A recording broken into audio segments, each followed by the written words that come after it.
ಆಮ್ಲ ಆಮ್ಲ ಅಂದ್ರ ಹುಳಿರೋ ಪದಾರ್ಥ. ಹುಳಿರೋ ಪದಾರ್ಥಗಳಂದ್ರೆ ಹುಣಸೆ ಹಣ್ಣು, ನಿಂಬೆಹಣ್ಣು, ದ್ರಾಕ್ಷಿ, ಕಿತ್ತಳೆ ಮುಂತಾದವು.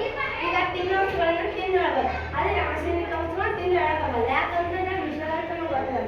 ಅದು ನಾವು ಎದರಿಂದ ಕಂಡುಹಿಡಿಯೋದಪ್ಪ ಅಂದ್ರೆ ಲಿಟ್ಮಸ್ ಪೇಪರ್ ಕಂಡುಹಿಡಿಯೋದು. ಲಿಟ್ಮಸ್ ಪೇಪರ್ ಅಂತ ಇಲ್ಲ ಬೇರೆ ಲಿಟ್ಮಸ್ ಪೇಪರ್. ಈಗ ನೀಲಿ ಲಿಟ್ಮಸ್ ಪೇಪರ್ ಕೆಂಪಾಗಿ ಪರಿವರ್ತನೆ ಆಯ್ತಿಲ್ಲ, ಅಲ್ಲಿ ಆಗೋದ್ರಲ್ಲಿ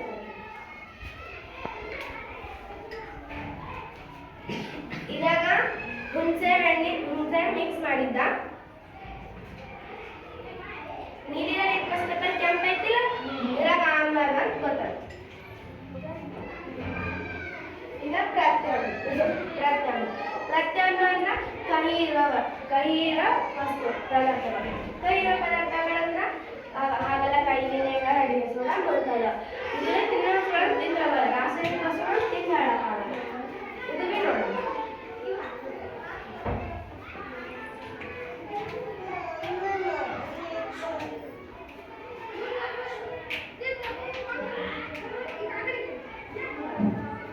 ಕೆಂಪು ಲಿಟ್ಮಸ್ ಪೇಪರ್ ನೀಲಿಯ ಪರಿವರ್ತನೆ ಆಗಿದೆ, ಪ್ರತ್ಯಾಮ್ಲ ಅಂತ ಗೊತ್ತಾಗ್ತದೆ. ಇದು ಕೆಂಪಲ್ಲ ಇಲ್ಲ, ನೀಲಿ ಆಯ್ತಿಲ್ಲ, ಪ್ರತ್ಯಾಮ್ಲ ಅಂತ ಗೊತ್ತಾಗ್ತದೆ. ಆಮ್ಲ ಪ್ಲಸ್ ಪ್ರತ್ಯಾಮ್ಲ ತಟಸ್ಥೀಕರಣ.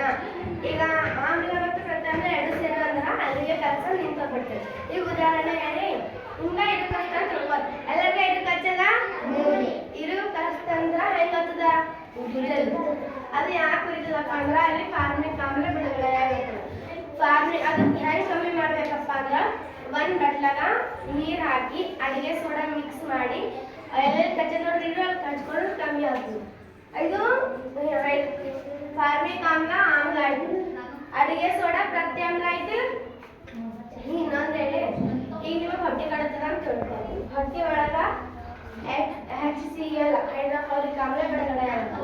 ಅದು ಕಮ್ಮಿ ಮಾಡ್ಬೇಕಪ್ಪ ಅಂದ್ರೆ ನೀವು ಇನ್ನೂ ಕುಡಿತೀರಿ, ಲಿಂಬೆ ರಸ ಕುಡಿತೀರಿ, ಅಡಿಗೆ ಸೋಡಾ ತಿಂದ್ರೆ ಈಗ ನಿಮ್ಮ ಹೊಟ್ಟೆ ಒಳಗೆ ಹೈಡ್ರೋಕ್ಲೋರಿಕ್ ಆಮ್ಲ ಬಿಡುತ್ತೆ. ಮ್ಯಾಗಿನ ಪ್ರತ್ಯಾಮ್ಲ ಇನ್ನೂ ಹಾಕೋದ್ರಿ 5 ನಿಮಿಷ ಆಮ್ಲ ಕಮ್ಮಿ ಆಯ್ತದೆ. ಇಷ್ಟು ಆಮ್ಲ ಮತ್ತು ಪ್ರತ್ಯಾಮ್ಲ ತಿಳ್ಕೊಂಡಾವಿ. ಎಲ್ಲರಿಗೂ ತಿಳಿತು.